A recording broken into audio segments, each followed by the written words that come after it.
శ్రీ గణేశాయ నమః. శ్రీ సరస్వత్యై నమః. ఓం శ్రీ గురుభ్యో నమః. ఓం శ్రీ కృష్ణాయ పరమాత్మనే నమః. అందరికీ నమస్కారం అండి. భగవద్గీతలో 7వ అధ్యాయం జ్ఞాన విజ్ఞాన యోగం చెప్పుకుంటున్నాము. కిందటి భాగంలో 15వ శ్లోకం వరకు చెప్పుకున్నాము. ఈ భాగంలో 16, 17వ శ్లోకాలు వివరించుకుందాము. పరమాత్మ యొక్క మాయాశక్తి త్రిగుణాత్మకమైనది, అలౌకికమైనది. ఇది అధిగమించాలంటే సాధ్యం కానిది. కానీ ఎవరైతే కేవలం పరమాత్మనే నిరంతరము భజిస్తారో, ఉపాసిస్తారో వారు ఈ మాయను అధిగమించి దాటిపోగలుగుతారు. వారు సంసార సముద్రం నుండి బయటపడగలరని 14వ శ్లోకంలో చెప్పారు. భక్తి మార్గంలో ఉంటూ మానవులు అందరూ పరమాత్మను భజిస్తే ఈ మాయ నుండి తప్పించుకొని పరమాత్మకు దగ్గర కావచ్చు కదా అని మనకు అనిపించవచ్చు. మరి అందరూ పరమాత్మకు ఎందుకు దగ్గర అవ్వట్లేదు? ఎందుకంటే వారు పరమాత్మ మార్గంలోకి రావట్లేదు. ఎవరెవరు పరమాత్మ మార్గంలోకి రారో, ఆయనను ఆశ్రయించరో 15వ శ్లోకంలో చెప్పారు. 4 రకాలైన వాళ్ళ గురించి చెప్పారు. అంటే ఎవరైతే ఆయనను భజించరో, ఎవరు పాపకర్మలు చేసేవాళ్ళు, అట్లాగే అవివేకులు, అత్యంత హీనమైన వ్యక్తులు, మాయ ద్వారా జ్ఞానము హరింపబడిన వారు, ఈ 4 రకాలైన వాళ్ళు పరమాత్మను విస్మరిస్తారు. ఆయనను భజించరు, తెలుసుకునే ప్రయత్నము చెయ్యరు. కానీ పరమాత్మని భజించే వాళ్ళు ఉంటారు కదా, వీళ్ళు అయితే భజించని వాళ్ళు ఎవరో చెప్పారు. సో భజించే వాళ్ళు ఎవరో నెక్స్ట్ శ్లోకంలో చెప్తున్నారు. 16వ శ్లోకంలో. ఈ 16వ శ్లోకంలో ఎవరు పరమాత్మని భజిస్తారో 4 రకాలైన వాళ్ళ గురించి చెప్తున్నారు. అది తెలుసుకుందాము. ఒకసారి 16వ శ్లోకం చదువుకుందాం.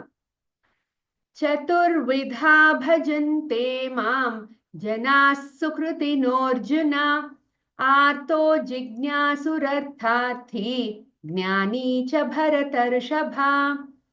ఈ శ్లోకం యొక్క పదవిభజన చూద్దాము.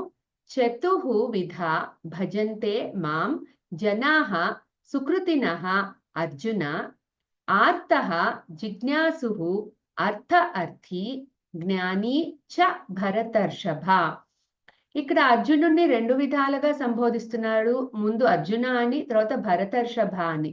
అంటే భరత వంశంలో వృషభం లాంటి వాడు, గొప్పవాడా, భరత వంశంలో గొప్పవాడా అని.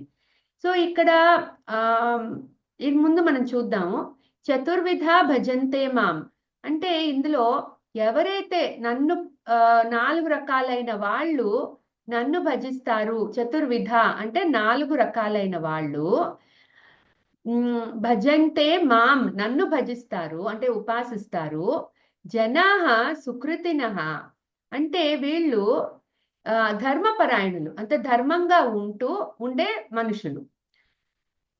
ఆర్తః జిజ్ఞాసుః అర్థ అర్థి జ్ఞాని.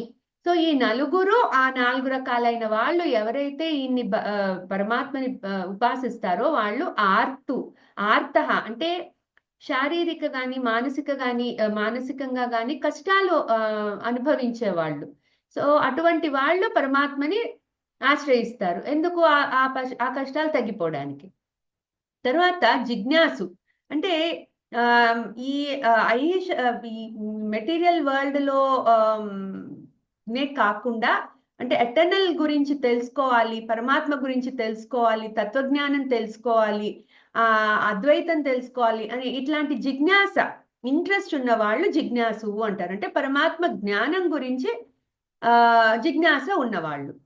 తర్వాత చ మరియు అర్థ అర్థి అంటే ఎవరైతే ఈ డబ్బుల కోసం, అంటే ఆ ధనం కోసం పరమాత్మని ఆశ్రయించే వాళ్ళు ఉంటారు. తర్వాత జ్ఞాని. ఇంకా జ్ఞాని అంటే జ్ఞానంలో స్థితంగా ఉన్నవాడు. సో ఈ 4 రకాల వాళ్ళు కూడా పరమాత్మను భజిస్తారు. సో ఇప్పుడు ఈ శ్లోకంలో తాత్పర్యం చూద్దాము.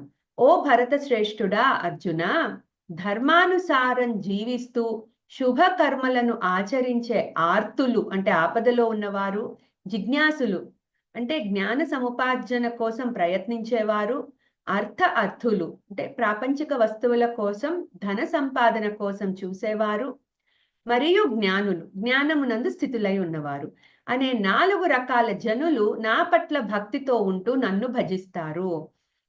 ముందు శ్లోకంలో తనకు శరణాగతి చెయ్యని 4 రకాలైన జనుల గురించి చెప్పారు. ఇప్పుడు ఇక్కడ తనకు శరణాగతి చేసే 4 రకాలైన జనుల గురించి చెప్తున్నారు. మొదట ఆర్తుడు, భౌతిక లేదా మానసిక బాధల్లో ఉన్నవాడు. ఆరోగ్య సమస్యలు లేకపోతే కుటుంబ కష్టాలు, ఆర్థిక సమస్యలు వంటి కష్టాల్లో ఉన్నప్పుడు భగవంతుని ప్రార్థించే వ్యక్తి. భక్తికి ఇది ప్రారంభ దశ. ఎందుకంటే అత్యవసర పరిస్థితుల్లో మనస్సు దైవాన్ని ఆశ్రయిస్తుంది. అప్పుడు ఎవరూ గతి లేదు అన్నప్పుడు పరమాత్మని, భగవంతుణ్ణి శరణు వేడతారు. సో అట్లా శరణు వేడేవాడు నమ్మకంతో, భగవంతుడి మీద నమ్మకంతో, ప్రేమతో శరణు వేడేవాడు ఆర్తుడు. సో దీనికి ఎగ్జాంపుల్ ద్రౌపది. దుర్యోధనుడి బాధల నుండి తప్పించుకోవడానికి ద్రౌపది కృష్ణుడిని ఆశ్రయిస్తుంది.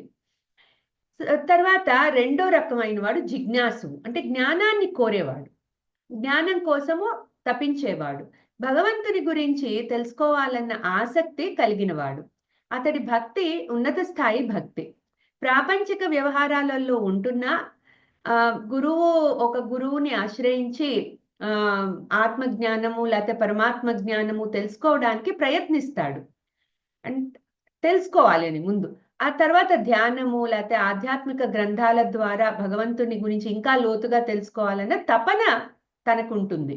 సో ఇటువంటి వాడు సుఖదుఖాలకు అతీతంగా ఉండడానికి ప్రయత్నిస్తాడు. అంటే ఈ సుఖాలు దుఃఖాలు వస్తూనే ఉంటాయి, పోతూనే ఉంటాయి, కానీ మనము ఆ పరమాత్మ గురించి తెలుసుకోవాలి, ఆ పరమాత్మ ప్రేమలో ఆయన భక్తిలో నిమగ్నమై ఉండాలి అన్న ఆ జిజ్ఞాస ఏదైతే ఉందో అది అతడిలో ఉంటుంది. తర్వాత అర్థి అంటే అర్థాన్ని అర్థించేవాడు, అంటే ధనాన్ని అర్థించేవాడు. ధనము, కీర్తి, అధికారము, భౌతిక సౌకర్యాలు కోరుకునేవాడు ఇతడు. ఆయన భగవంతుణ్ణి తన కోరికలు తీర్చమని ప్రార్థిస్తాడు. దీనిలో ఉన్నవారు భగవంతుని నిజస్వరూపాన్ని పూర్తిగా అర్థం చేసుకోలేరు. అంటే ఎక్కువ మటుకు ఈ ప్రాపంచిక సుఖాల కోసం ఉంటాడు, కానీ భగవంతుని సహాయం పొందడానికి భక్తితో ఉంటాడు. సో భక్తి అనేది ఉంటుంది, కానీ ఆ కంప్లీట్ గా జ్ఞానం వైపు అతడి మనసు పోదు, భక్తిగా ఉంటాడు. అంటే భక్తి అంటే ఏంటి? భగవంతుడి మీద ప్రేమతో, విశ్వాసంతో ఉంటాడు. సో అట్లాంటి వాడు. దీనికి ఎగ్జాంపుల్ సుగ్రీవుడు, విభీషణుడు. వీళ్ళిద్దరూ శ్రీరాముణ్ణి ఆశ్రయించి తనకు రాజ్యాన్ని పొందడానికి ప్రార్థించారు. సో ఇటువంటి వాళ్ళు అన్నమాట. అంటే భక్తి ఉంటుంది, కాకపోతే వాళ్ళది కొద్దిగా ఈ లౌకిక వ్యవహారాల్లో ఎక్కువ ఏదైనా సంపాదించడానికో పొందడానికో భగవంతుణ్ణి ఆశ్రయిస్తారు. లాస్ట్గా జ్ఞాని. ఇతడు పరిపూర్ణ జ్ఞానం ఉన్నవాడు, అంటే భగవంతుడు పరమసత్యమని తెలుసుకున్నవాడు. జ్ఞాని ఏ కోరికలు లేనివాడు, అతనికి భగవంతుడే పరమ లక్ష్యం. అతను భగవంతునితో అనన్య భక్తి భావంతో ఏకత్వాన్ని పొందినవాడు. అన్నింట్లోనూ అంతటా పరమాత్మనే దర్శించేవాడు. అతడు పరమాత్మ యొక్క యథార్థ స్వరూపాన్ని ముందు శాస్త్రాల ద్వారా, గురువు ద్వారా, తర్వాత అనుభవం ద్వారా తెలుసుకుంటాడు. సో ఎప్పుడూ ఆ పరమాత్మ జ్ఞానమునందు స్థిరంగా ఉంటాడు. ఉదాహరణకి శంకరాచార్యుల వారు, తర్వాత మన రామకృష్ణ పరమహంస, ఇటువంటి వాళ్ళందరూ ఈ జ్ఞానుల లిస్టులోకి వస్తారు. సో ఈ 4 రకాల భక్తులలో ఆర్త, జిజ్ఞాసువు, అర్థార్థి సకామ భక్తులు. వారు ఏదో ఒక ప్రాపంచిక కోరికతోనో లాభం కోసమో భగవంతుణ్ణి ఆశ్రయిస్తారు. ఈవెన్ జిజ్ఞాసు కూడా కంప్లీట్ గా ప్రాపంచిక వస్తువుల మీద వైరాగ్యం ఉన్నవాడు కాదు.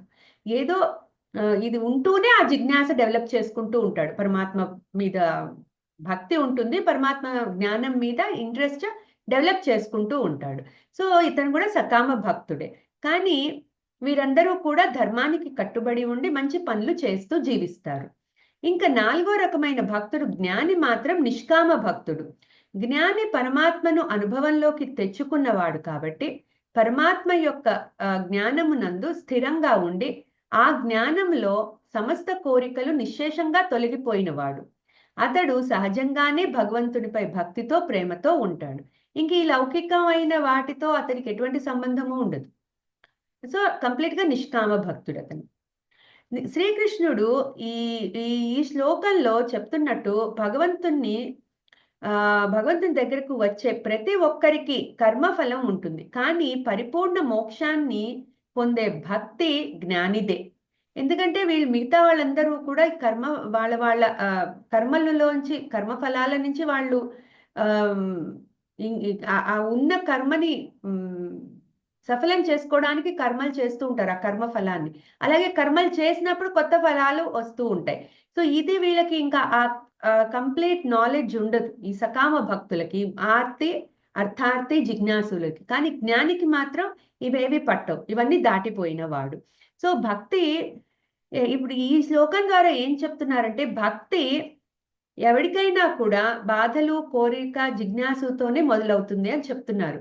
చివరకు జ్ఞానంతో ఎండ్ అవుతుంది అది. సో ఏకత్వం కలుగుతుంది పరమాత్మతో.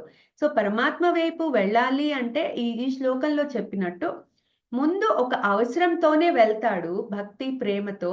ఆ తర్వాత అవన్నీ కూడా తప్పించేసుకుని ఇంకా పరమాత్మలోనే లీనమైపోతాడు. సో ఆ స్టార్టింగ్ పాయింట్, ఎండింగ్ పాయింట్ 4 వేస్ లో చెప్పారు, అంటే 4 రకాలైన లెవెల్స్ లో చెప్పారనమాట. సో ఇది ఈ 4 రకాల భక్తులలో జ్ఞాని అత్యున్నత స్థాయికి చెందినవాడు అని 17వ శ్లోకంలో చెప్తున్నారు. 17వ శ్లోకం చూద్దాం. తేషాం జ్ఞానీ నిత్యయుక్తః ఏకభక్తిర్విశిష్యతే ప్రియో హి జ్ఞానినోత్యర్థం అహం సచ మమ ప్రియః. ఈ శ్లోకం యొక్క పదవిభజన చూద్దాం. తేషాం జ్ఞానీ నిత్యయుక్తః ఏకభక్తిః విశిష్యతే ప్రియః హి జ్ఞానినః అత్యర్థం అహం సహ చ మమ ప్రియః. ఇప్పుడు ఇక్కడ ఏమంటున్నారంటే, తేషాం జ్ఞానీ నిత్యయుక్తః, వారిలో అంటే ఈ నలుగురిలో జ్ఞాని నిత్యం నాయందే ఆసక్తితో ఉంటాడు. తర్వాత ఏకభక్తి విశిష్యతే, అతడి భక్తి అనన్యమైనదిగా ఏకనిష్ట కలిగి ఉంటుంది. ప్రియో హి జ్ఞానినః అత్యర్థం అహం, ఎందుకంటే నా తత్వం, భగవంతుడు చెప్తున్నాడు, నా తత్వం ఎరిగిన జ్ఞానికి నేను అత్యంత ప్రియమైన వాడిని. తన మనస్సులో నా స్థానం చాలా గొప్పది. అహం అంటే నేను అని కదా. సో అతను ఆ జ్ఞానికి నేను చాలా ప్రియమైన వాడిని, అతడి మనసులో నాకు చాలా గొప్ప స్థానం ఉంది అని చెప్తున్నారు. తర్వాత సచ మమ ప్రియః, అతడు కూడా నాకు ప్రియమైన వాడే. సో ఇప్పుడు ఈ శ్లోకం యొక్క తాత్పర్యం ఏంటంటే, చతుర్విధ భక్తులలో అంటే నలుగురు, మనం ముందు శ్లోకంలో చెప్పుకున్నట్టు ఆర్తి, జిజ్ఞాసు, అర్థార్థి, జ్ఞాని, ఈ నలుగురులలో ఈ నలుగురు భక్తులలో నిరంతరము నాయందే ఏకీభావ స్థితుడై ఉండి అనన్య భక్తియుతుడైన జ్ఞాని అత్యుత్తముడు. ఎందుకంటే యథార్థముగా నా తత్వము తెలుసుకున్న జ్ఞానికి నేను అత్యంత ప్రియమైన వాడిని, అతడు నాకు అత్యంత ప్రియమైన వాడు అని చెప్తున్నారు. సో ఇప్పుడు ఇక్కడ ఈ శ్లోకంలో భగవానుడు జ్ఞాన మార్గం ద్వారా తనతో ఏకీభావ స్థితిని పొందిన జ్ఞాని గురించి చెప్తున్నారు. ఇక్కడ పైన చెప్పిన 4 రకాలైన భక్తులలో జ్ఞాని ఉత్తముడు అని చెప్తున్నారు. ఎందుకంటే తనతో ఏకీభావ స్థితిని పొందాడు. అంటే అతడికి పరమాత్మకి అభేదం, ఇంకా భేదం లేదు. సో ఆత్మజ్ఞానాన్ని అనుభవపూర్వకంగా పొంది పరమాత్మ యొక్క యథార్థ స్వరూపాన్ని తెలుసుకొని తనకు పరమాత్మకు భేదం లేదని తెలుసుకున్నవాడు జ్ఞాని. ఇటువంటి జ్ఞాని పరమాత్మను సహజంగానే అత్యంత ప్రేమతో భక్తితో సేవిస్తాడు. అతని భక్తిలో ఎటువంటి స్వార్థము ఉండదు. లోక వ్యవహారాలలో నిమగ్నమై ఉన్న మనస్సులో ఎటువంటి వికారాలు ఉండవు. మానసికంగా ప్రపంచ వ్యవహారం నుండి విడిపడి కేవలం పరమాత్మను పొందడమే అతడి లక్ష్యం. కాబట్టి అతడికి పరమాత్మకు మించిన ప్రియమైన వస్తువు ఇంకొకటి ఉండదు. అందుకే పరమాత్మ తనను తెలుసుకొని తనతో ఏకత్వ భావము తో ఉన్న జ్ఞానికి తను అత్యంత ప్రియమైన వాడిని అని ప్రియోహి జ్ఞానినః అత్యర్థం అహం అని చెప్తున్నారు. పరమాత్మకు కూడా ఇటువంటి జ్ఞాని అత్యంత ప్రియమైన వాడు అని సచ మమ ప్రియః అనే పదాలతో చెప్తున్నారు. ఇటువంటి జ్ఞాని ప్రారబ్ధం ఉన్నంత వరకు శరీరం ఉంటుంది కనుక లోకహితార్థం కర్మలు చేస్తాడు. ముందు శ్లోకంలో చెప్పినట్టు ఒక ఆర్తి, జిజ్ఞాసవు, అర్థార్థి, సకామ భక్తులు వారు ఏదో ఒక కోరికతోనో లేక కష్టాల్లోనో పరమాత్మను నమ్మకంతో ఆశ్రయిస్తారు. ఈ సంసారంలో సుఖాలు దుఃఖాలు వస్తూ పోతూ ఉంటాయి. ఒక దాని వెంట ఒకటి వస్తూనే ఉంటుంది. ఇవన్నీ ప్రకృతి జనితమైన గుణాల నుండి ఏర్పడుతున్నాయని తెలుసుకున్నవాడు వాటి మాయలో పడకుండా ఏ పరిస్థితిలో అయినా సమంగా ఉండగలుగుతాడు. కర్మలను ఈశ్వరార్పణ బుద్ధితో, ప్రసాద బుద్ధితో చేస్తూ సమబుద్ధి అలవాటు చేసుకుంటే క్రమంగా అవే జ్ఞాన మార్గంలోకి తీసుకుని వెళ్తాయి. ఒక జ్ఞానికి బయట ప్రపంచంతో పని లేదు. తనలో తానే రమిస్తూ ఉంటాడు. ఎల్లప్పుడూ ఆ జ్ఞానంలో స్థితంగా ఉంటాడు. 2వ అధ్యాయంలో చెప్పుకున్న స్థితప్రజ్ఞుడు లక్షణాలు ఒకసారి గుర్తు చేసుకోగలరు. అయితే ఈ స్థితికి ఏ భక్తుడైనా వెళ్ళొచ్చు. ముందు సకామంగానే పరమాత్మను ఆశ్రయించిన క్రమంగా నిస్వార్థ భావము పెంచుకుంటూ ప్రాపంచిక వస్తువుల మీద విముఖత అలవాటు చేసుకుని పరమాత్మ తత్వము తెలుసుకునే ప్రయత్నము చేయాలి. ఆర్తి, జిజ్ఞాసవు, అర్థార్థులలో ఒక జిజ్ఞాసువు జ్ఞాన మార్గంలోకి తేలికగా వెళ్ళగలుగుతాడు. పరమాత్మ గురించి తెలుసుకోవాలనే ఆసక్తి, గురు మార్గదర్శకము, సరైన సాధన తోడైతే జ్ఞాన మార్గంలో ప్రవేశించి విజయము సాధించగలుగుతారు. ఇంకా 18వ శ్లోకంలో జ్ఞానితో భగవంతునికి ఎటువంటి అనుబంధం ఉంటుందో చెప్తున్నారు. అది వచ్చే భాగంలో తెలుసుకుందాం. చాలండి, ఒకసారి 2 శ్లోకాలు చదువుకుందాము. చతుర్విధా భజంతే మాం జనాః సుకృతినోర్జున ఆర్తో జిజ్ఞాసురర్థార్థి జ్ఞానీ చ భరతర్షభ తేషాం జ్ఞానీ నిత్యయుక్తః ఏకభక్తిర్విశిష్యతే ప్రియో హి జ్ఞానినోత్యర్థం అహం సచ మమ ప్రియః. చాలండి. జ్ఞానానందమయం దేవం నిర్మల స్ఫటికాకృతిం ఆధారం సర్వ విద్యానాం హయగ్రీవముపాస్మహే. ఏతత్ ఫలం శ్రీ సద్గురు దివ్య చరణారవిందార్పణమస్తు. సర్వం శ్రీకృష్ణార్పణమస్తు. ధన్యవాదాలండి. వచ్చే భాగంలో మళ్ళీ కలుసుకుందాం.